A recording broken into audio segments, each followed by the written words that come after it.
강관 틀비계를 조립하여 사용하는 경우 준수해야 할 기준으로 옳지 않은 것을 찾는 문제를 보도록 하겠습니다. 1번부터 보도록 할게요. 수직 방향으로는 6m, 수평 방향을 8m 이내마다 벽 이음을 할 것, 맞는 보기가 되겠습니다. 자, 2번. 높이가 20m를 초과하거나 중량물의 적재를 수반하는 작업을 할 경우에는 주틀 간의 간격을 2.4m 이하라고 했는데 이때는 2.4m 이하가 아니라 1.8m 이하가 되어야 됩니다. 따라서 틀린 보기는 2번이 되겠죠. 자, 그 다음에 3번과 4번 보기도 맞는 보기이기 때문에 가볍게 한번 읽어보시면 되겠습니다. 104번 문제 보도록 하겠습니다. 차량계 건설기계 작업 시 기계의 정도, 정락 등에 의한 근로자의 위험을 방지하기 위한 유의사항과 거리가 먼 것을 찾는 문제가 되겠네요. 자, 이렇게 차량계 건설기계를 사용했을 때 조치사항, 유의사항 같은 것들은 작업형이나 필답형에서도 출제될 수 있기 때문에 꼼꼼하게 체크해보는 게 좋습니다. 자, 그래서 일반적으로 차량계 건설기계의 위험 방지 중 전도 등의 방지를 했을 경우에는 어떻게 해줘야 된다? 우리가 갓길의 붕괴를 방지하거나 그 다음에 도로의 폭을 유지하거나 그 다음에 집안의 부동침화 방지 등을 해줘야 되겠죠. 따라서 정답은 1번이 된다 체크해 볼 수가 있습니다. 105번 문제 보도록 하겠습니다. 신용으로 나왔던 문제입니다. 자, 그 다음에 추가적으로 법령에 있는 부분이기 때문에 반드시 수치 같은 것들을 암기해 줘야 되겠죠.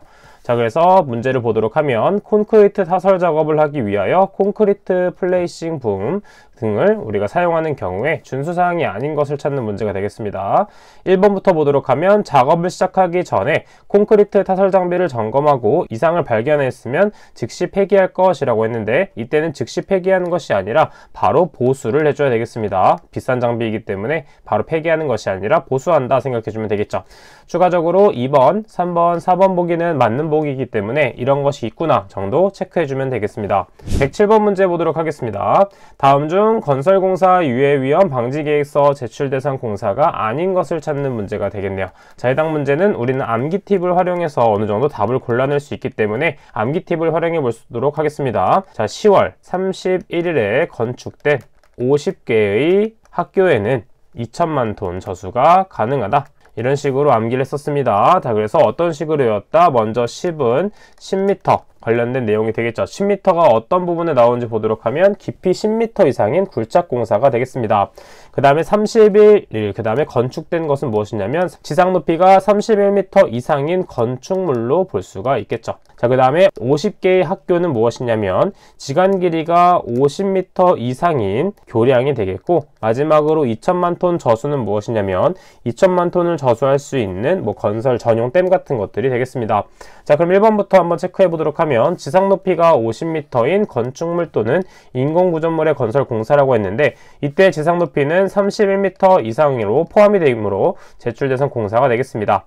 자, 근데 2번 연면적 3000m 제곱인 냉장창고 시설의 설비 공사. 자, 해당 부분은 암기법이 없기 때문에 잠깐 보류를 하도록 하고 3번을 보도록 하면 최대 지간 길이가 50m 이상인 교량 건설 공사이기 때문에 60m는 50m 이상이 포함되므로 제출 대상 공사가 되겠으며 그 다음에 터널 건설 공사도 제가 암기를 해주라고 했습니다. 따라서 이때는 2번이 정답이 되고 이때 연면적은 3000이 아니라 5000m 제곱의 면적을 갖는다라는 것도 같이 정리를 해주시면 되겠습니다.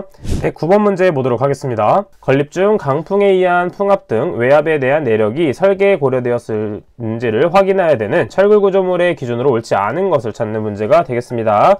자, 이때는 1번부터 보도록 하면 높이 20m 이상인 구조물 맞는 보기, 2번 폭과 높이의 비가 1:4 이상인 구조물 맞는 보기, 그 다음에 이음부가 공장 제작인 구조물이라고 했는데 이때 공장이 아니라 현장에서 용접인 구조물이 되겠습니다. 따라서 정답은 3번이 된다 볼 수 있겠고 4번 보기도 맞는 보기이기 때문에 같이 정리해서 암기를 해주도록 하겠습니다. 111번 문제 보도록 하겠습니다. 사다래식 통로에 대한 문제가 되겠고 사다래식 통로에 대한 문제는 실기시험에서도 중요하게 많이 나오는 부분이기 때문에 각각의 인자들 반드시 외워주도록 하겠습니다. 자, 그럼 문제를 보도록 하면 고정식 사다리 통로에서 기울기는 최대 몇 도 이하가 되어야 되는가? 자, 이때는 90도 이하가 되겠습니다. 자, 일반적으로 사다리식 통로의 기울기는 75도 기준이 되겠지만 고정식일 경우에는 90도가 된다라는 거 정리해서 암기를 해주시면 되겠습니다.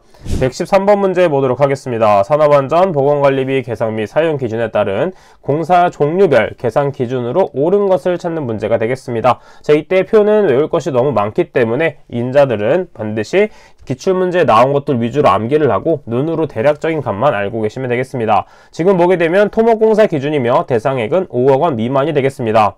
토목공사일 경우에는 5억 미만일 경우에 3.09%가 되겠고 일반적으로 2.93%는 건축공사가 되며 그 다음에 3.43%는 중건설공사, 그 다음에 1.85%는 특수건설공사가 되겠습니다. 자, 해당 표는 우리가 교재에 있는 해설 부분에 나와 있기 때문에 그 표를 꼼꼼하게 봐주시는 게 좋겠죠. 자, 그러면 2024년도 2회차 6과목에 대한 기출문제 풀이는 여기까지 하도록 하겠습니다. 저는 그럼 다음 시간에 찾아뵙도록 할게요. 감사합니다.